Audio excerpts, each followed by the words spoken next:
Hello everyone, welcome to my channel. Factors affecting mechanism of SN in alkyl halide. So SN1 and SN2 reaction mechanism क्या होता है, पिछले video में हमने detail में discuss किया है। इसका स्टियोकेमिस्ट्री, इसका एनर्जी प्रोफाइल डायग्राम सभी हमने समझा है।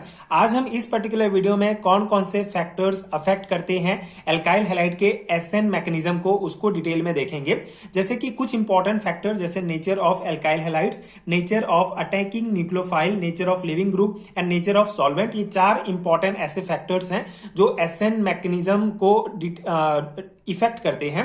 सो इस पर्टिकुलर वीडियो में इनको डिटेल में डिस्कस करेंगे। इस टॉपिक का प्रॉपर हैंड रिटन नोट्स आपको प्रोवाइड करूंगा जो आपके एग्जाम प्रिपरेशन के लिए बहुत हेल्पफुल होगा। अगर मैं स्पेसिफिक सिलेबस की बात करूं तो बीएससी 4 सेमेस्टर के सिलेबस में आपको ये टॉपिक देखने को मिलेगा। सो स्टार्ट करते हैं इसके बेसिक कॉन्सेप्ट से। इससे पहले न्यूक्लियोफिलिक सब्स्टिट्यूशन रिएक्शंस क्या होता है इसको एक बार हम ब्रीफ में देख लेते हैं, जिससे आपको एक बेसिक आइडिया हो जाए कि न्यूक्लियोफिलिक सब्स्टिट्यूशन रिएक्शंस क्या है and SN1 and SN2 reactions क्या होते हैं। So basically formation of alcohol bye hydrolysis of alkyl halide with aqueous KOH or Ag2O suspended in water is an example of nucleophilic substitutions. Okay, so nucleophilic substitutions क्या होता है? Formation of alcohol by hydrolysis of alkyl halide. ठीक है, तो alkyl halide के hydrolysis के बाद alcohol का जो फॉर्मेशन होता है, यही जो प्रोसेस होता है, इसी को न्यूक्लियोफिलिक सब्स्टिट्यूशन रिएक्शंस कहा जाता है। एंड ये जो न्यूक्लियोफिलिक सब्स्टिट्यूशन रिएक्शंस होता है, दो इंपॉर्टेंट इसके मैकेनिज्म होते हैं। SN1 रिएक्शन मैकेनिज्म जिसे यूनिमोलिकुलर मैकेनिज्म भी कहा जाता है, एंड SN2 रिएक्शन मैकेनिज्म जिसे बायोमोलिकुलर मैकेनिज्म कहा जाता है। ठीक है, सो SN1 रिएक्शन मैकेनिज्म का एग्जांपल आप देख सकते हैं, ये RX, ठीक है, ये हमारा अल्काइल ग्रुप, ये हमारा हैलाइड, ठीक है, हेलोजन। तो सबसे पहला स्टेप में क्या होगा, कार्बोकेटाइन का फॉर्मेशन होता है।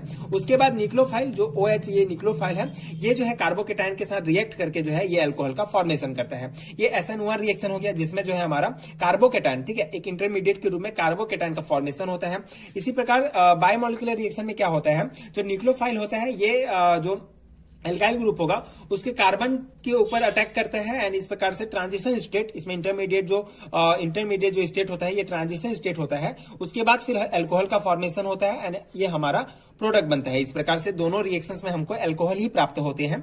सो ये न्यूक्लियोफिलिक सब्स्टिट्यूशन रिएक्शंस हैं जिसमें एल्काइल हैलाइड के हाइड्रोलाइसिस के बाद हमको अल्कोहल प्राप्त होते हैं। अब इस न्यूक्लियोफिलिक सब्स्टिट्यूशन रिएक्शंस को कौन कौन से फैक्टर्स अफेक्ट करते हैं उसको हम डिटेल में देखेंगे। ठीक है, so nucleophilic substitution reactions of an alkyl halide processed by SN1 or SN2 mechanism depend on the following factors. Okay, so जो न्यूक्लियोफिलिक सब्स्टिट्यूशन रिएक्शंस होते हैं एल्काइल हैलाइड्स का, ये दो मैकेनिज्म में प्रोसेस्ड होते हैं, SN1 एंड SN2 मैकेनिज्म से, और ये इन फैक्टर्स के ऊपर डिपेंड करते हैं। ओके, सो एक एक करके हम डिटेल में देखते हैं। पहला है nature of alkyl group. Okay, so nature of alkyl group किस प्रकार से इफेक्ट करता है मैकेनिज्म को, SN मैकेनिज्म, न्यूक्लियोफिलिक सब्स्टिट्यूशन के मैकेनिज्म को, उसको हम देखेंगे। So an alkyl halide give SN1 reaction if it is form a stable carbocation and SN2 reaction if it is form a stable transition state. Okay, तो हमने देखा पिछले इसमें SN2 एंड SN2 रिएक्शंस में कि जो एल्काइल हैलाइड्स होते हैं, अगर ये कार्बोकेटाइन का फॉर्मेशन करते हैं तो SN1 रिएक्शंस होगा, एंड अगर ये ट्रांजिशन स्टेट का फॉर्मेशन करते हैं, इंटरमीडिएट स्टेट में ट्रांजिशन स्टेट होता है, तो ये जो है ये SN2 रिएक्शंस कहा जाता है। Okay, so an alkyl halide give SN1 reaction if it is form a carbocation and SN2 reaction देता है अगर ये stable transition state जो है अगर ये फॉर्मेशन करता है। इफ R जो एल्काइल हैलाइड एल्काइल ग्रुप होगा हमारा, अगर R is a bulky group, so substitution of X halogen group will be more easier. ठीक है, अगर R हमारा एल्काइल ग्रुप अगर बल्की ग्रुप है तो जो हमारा हेलोजन ग्रुप होगा ये बहुत जल्दी सब्स्टिट्यूट हो जाएगा, बहुत इजिली सब्स्टिट्यूट हो जाता है। एग्जाम्पल के लिए आप देख सकते हैं hydrolysis of T butyl halide processed by SN1 mechanism due to stability of T butyl carbocation. ठीक है, तो यहाँ पे टी ब्यूटाइल हैलाइड्स जो हाइड्रोलाइसिस होता है ये SN1 मैकेनिज्म के द्वारा होता है, क्योंकि due to stability of T butyl carbocation का फॉर्मेशन होता है, इसलिए ये SN1 मैकेनिज्म के द्वारा टी ब्यूटाइल का हाइड्रोलाइसिस होता है।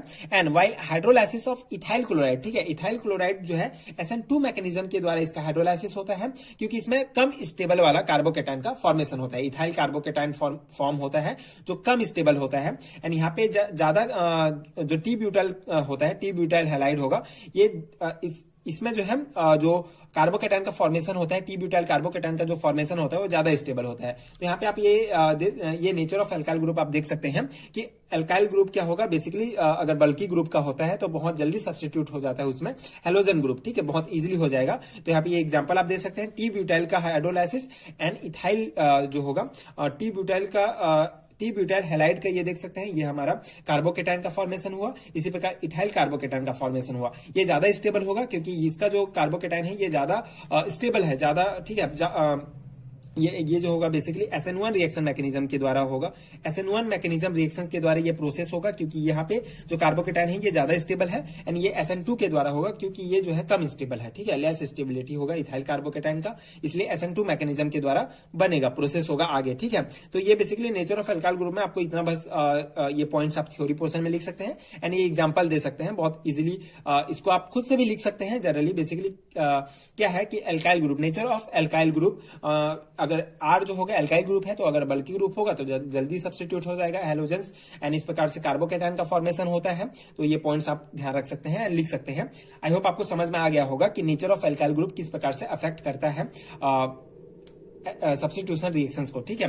एंड सेकंड पॉइंट हमारा है nature of attacking nucleophile. Okay, so nature of attacking nucleophile किस प्रकार से अफेक्ट करता है, न्यूक्लियोफाइल क्या होता है ये आप देख सकते हैं। ये जो है न्यूक्लियोफाइल है, OH माइनस जो होगा एज ए न्यूक्लियोफाइल के रूप में वर्क करता है, जो ये कार्बोकेटाइन होगा इसके ऊपर अटैक करके प्रोडक्ट बनाता है, ठीक है। तो the nature and concentration of nucleophile does not affect SN1 reactions because nucleophile does not involve in rate determining step. However the rate of reactions of SN2 reaction is affected by nature and concentration of nucleophile because the rate determining step involved the formation of C and U bond. Okay, so ये points बहुत easy है। Basically क्या है कि nature या concentration, ठीक, किसी भी न्यूक्लियोफाइल का नेचर या उसका कंसंट्रेशन SN1 रिएक्शंस को अफेक्ट नहीं करता है, क्योंकि ये जो न्यूक्लियोफाइल होते हैं SN1 रिएक्शंस के रेट डिटरमाइनिंग स्टेप में इन्वॉल्व नहीं होते हैं, जबकि ये जो नेचर एंड कंसंट्रेशन होगा न्यूक्लियोफाइल का ये SN2 रिएक्शंस को अफेक्ट करता है, क्योंकि ये जो न्यूक्लियोफाइल होते हैं ये रेट डिटरमाइनिंग स्टेप में इन्वॉल्व होते हैं।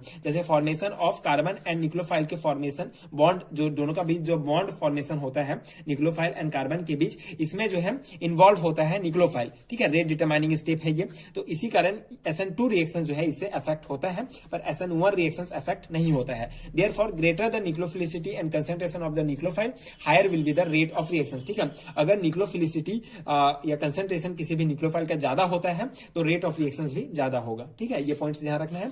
उसका नेचर ऑफ लिविंग ग्रुप, ठीक है, लिविंग ग्रुप हमारा क्या होता है, आयोडीन, ब्रोमीन, क्लोराइड, फ्लोराइड, ये सब जो है लिविंग ग्रुप के रूप में वर्क करते हैं। तो a leaving group which become a more stable species after depart is the better living group, ठीक है। ज्यादा स्टेबल लिविंग ग्रुप वही होता है जो डिपार्ट के बाद, ठीक है, अलग होने के बाद भी ज्यादा स्टेबल होगा, ठीक है, उसको वही जो है अच्छा लिविंग ग्रुप होता है। And this is usually the inverse to the basicity of the leaving group, ठीक है। And the best leaving group are weakest base, ठीक है। बेस्ट लिविंग ग्रुप जो होंगे ये वीकेस्ट बेस होते हैं, ठीक है। And among the halide iodide is the best leaving group and fluoride is the poorest. Okay, तो ये आयोडाइड जो होगा ये ज्यादा बेस्ट लिविंग ग्रुप है, एंड फ्लोराइड सबसे ठीक है सबसे पोरेस्ट है, ठीक है। ये जो है डिक्रीजिंग ऑर्डर में लिखा है, iodine, bromine, chloride and fluoride, ठीक है।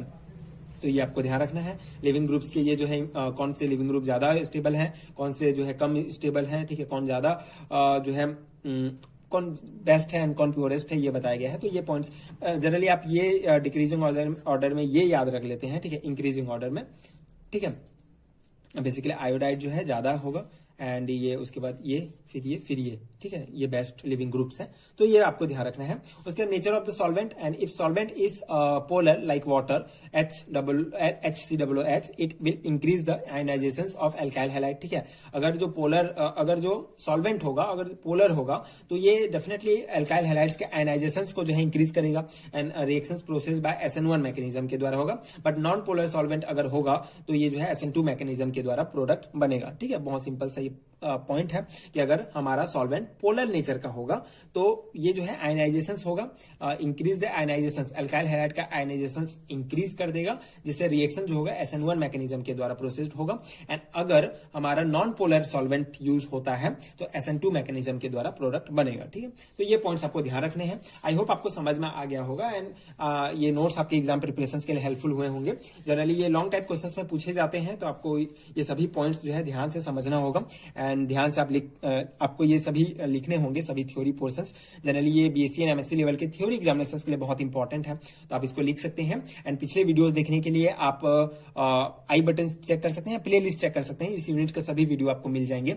एंड अगर आपको इसका PDF चाहिए, इस PDF का नोट चाहिए, यूनिट वाइज नोट्स आपको मिलेगा, इसके लिए आपको description box and comment section में PDF स्टोर का लिंक मिलेगा, जहां से आप डाउनलोड कर सकते हैं, जो आपके BSc एंड MSc लेवल के एग्जाम प्रिपरेशन के लिए बहुत ही हेल्पफुल होगा। So if you find helpful so please check out this PDF store. And अगर वीडियो हेल्पफुल रहा होगा तो आगे की वीडियोस देखने के लिए प्लीज चैनल के साथ जुड़े रहिए, प्लीज सपोर्ट कीजिए, like and subscribe to my channel and thank you so much for watching.